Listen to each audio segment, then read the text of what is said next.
Hey, what's up, team? It's Tom, F. Dot. And the SPL has started again, so I'm going to get into the predictions as well, especially with the change that we made to Esports Weekly or that whole esportsy show. Hey, I don't really get to tell my side of the story. So, I figured I'd go and talk about my personal picks for week number 2. If you can take a look, I didn't really do week number 1. The only ones that I did guess, I got right. Don't look at this one. I can't even hide it, GG. But week number 2, I think I've got a pretty good beat on. As far as enemy versus Randozos, this is the first one we're going for. I think that enemy is going to keep on keeping on. Now, do I think that enemy is going to be the number 1 team? Well, last year I got smoked because I didn't necessarily listen to what Payne was saying, and I just didn't believe in enemy at all. Now, while I'm not going to make that same mistake twice, I'm not sure that this team is actually going to be numero uno. With that said, I think they definitely have the upper hand against the Randozos, so I think this is enemy clear-cut 2-0, no problemo.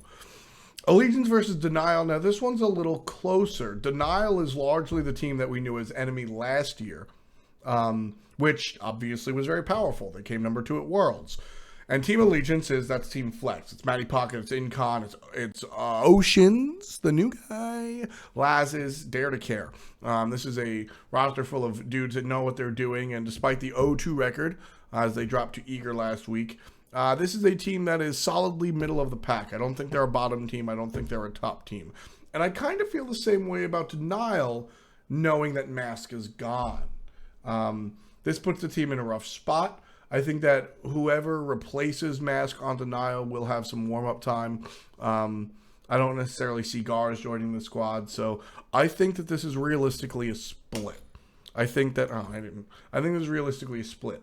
I think that Allegiance can win a game, Denial can win a game. They're very evenly matched, if you ask me. So I think this winds up being a split down the middle, and Allegiance find their first win. Envy versus Soar. This is a game that I get to commentate. And this is the first showing of Soar Gaming. They didn't play in week 1. Envy obviously did.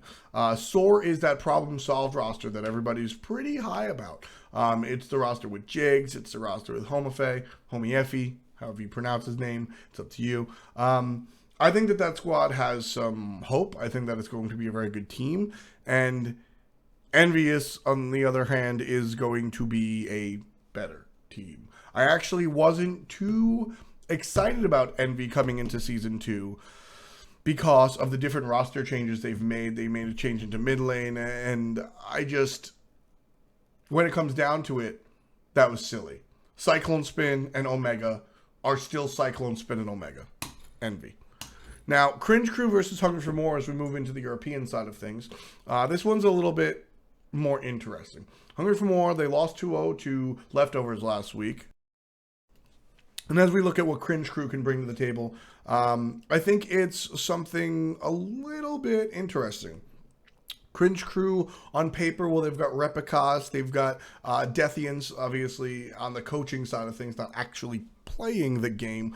But Cringe Crew, they've got that duo lane that people seem to like and talk a lot about, but we just haven't seen any performance out of Emilzy and Shaggy Shank.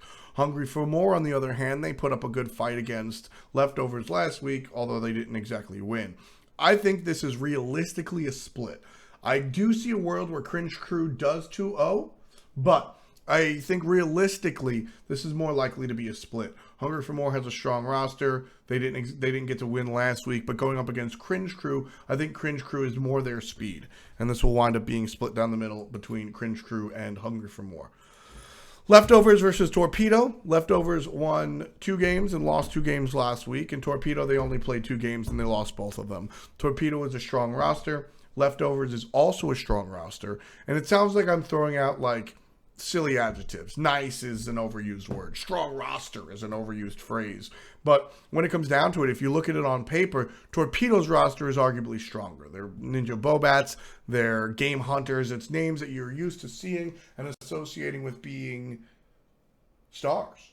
Whereas Leftovers doesn't really have that, but I want to stress the word yet. I think that Leftovers can get the ball rolling and play very, very well. and even seeing Leftovers play against some stronger competition last week against Panthera, I think that Leftovers are ready to step up to the plate. I think Leftovers takes this 2-0, but I don't think it'll be easy. I think that this is probably a game that a lot of people put down a split, and I would feel comfortable putting a split. But I kind of want to commit in this one, and I think that Leftovers have this. I think the Torpedo will find themselves 0-4 despite having a very strong roster on paper. Leftovers seem to be a little bit more gelled together, and I like that. So, split is where a lot of people might feel like going, but I think this is without a doubt. Actually, no. Let me say that again. I think this is with a couple of doubts. I think this can be Leftovers set to take 2-0. So I'll give it to Badgie and the crew. Now, Paradigm versus Panthera. This is a rough matchup. This is the defining moment. Well, this is the defining opening statement from Paradigm. Can Paradigm win against Panthera? Now, remember, last season, or last fall split, Panthera only had one loss. Is that the case this year? Well, you look at Fnatic, the team that gave Panthera their loss last season, and they were a different team. Now, a lot of people would say that Fnatic have improved, but they have to get there first. Paradigm, on the other hand, their roster is exactly the same. So, the question is, what happened during the offseason? What happened at Worlds? Now, Paradigm did wind up beating Panthera at Super Regionals, so the precedent has been set. Panthera can be beaten, and they can be beaten in a series of games. Can Paradigm 2-0 this squad? Yeah, I don't know about 2-0. I think realistically speaking, we're looking at a Panthera game. I think that Paradigm don't win this match yet, as far as 2-0 is concerned, but I think they can take a game off Panthera this early and prove that Panthera is not immortal, and more importantly, that Paradigm is ready to play in the SPL this split. Last split, they did fine. They were top 4, top 3. They did pretty decently, but I think this is a new era for Paradigm. Paradigm have to come into the gate swing, and they have to set a message, send a message, and I think they understand that. So with that, I don't think Panthera is a team that will ever get 2-0'd in the regular season. I don't think Panthera will ever drop a whole set, but I do see them dropping more games than they did last year, and I think this is one of them. Let's go split for Paradigm versus Panthera. Fnatic versus Cringe Crew. This is Fnatic. Cringe Crew, I think, is stronger than people are giving them credit for, but Fnatic have stumbled with their new roster. They've gotten rid of their jungler, Captain Twig, and they've gotten rid of their support, Badger, and incoming comes Big Man Tings in the support role. Love that name. And you've got your boy Jiffy in the jungle.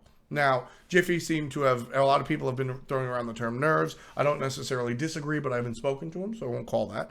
But I think that Fnatic is very clearly just going through what is very, very obviously roster change issues.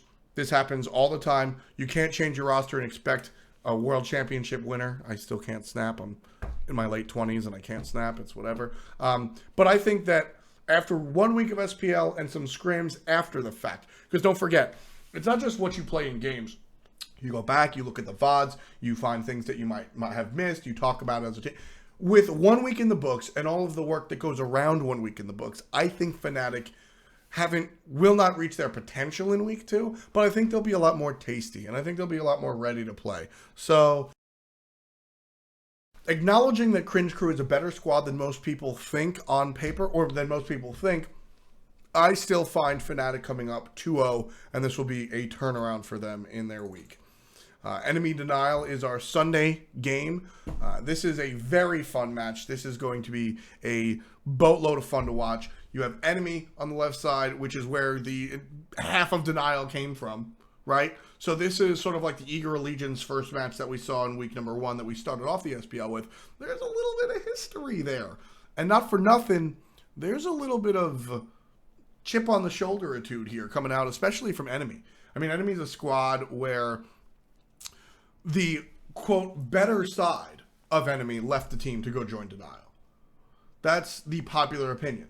Everybody thinks that Pain and Chaos are the weaker side of Denial, and Mask, Drelo, Vedium, Benji, formerly Salt Machine, are the stronger side. And from Squatters Rights by the server. Thanks, Mumble. But I think that that's a situation where the enemy guys are a little bit more, all right, we got to win. We got to do this. So realistically, I do think Denial is the stronger team, especially when Mask was involved. Now that Mask isn't involved anymore, I think the Denial does take a step back. And I question sort of the culture of that team. Mask was tight with those guys. If he bounces, what does that actually mean for the big picture of the team? So there's a couple of question marks for me with Denial. Whereas on the other side, Enemy, all my questions are answered. This is a team full of rookies. They understand they're a team full of rookies.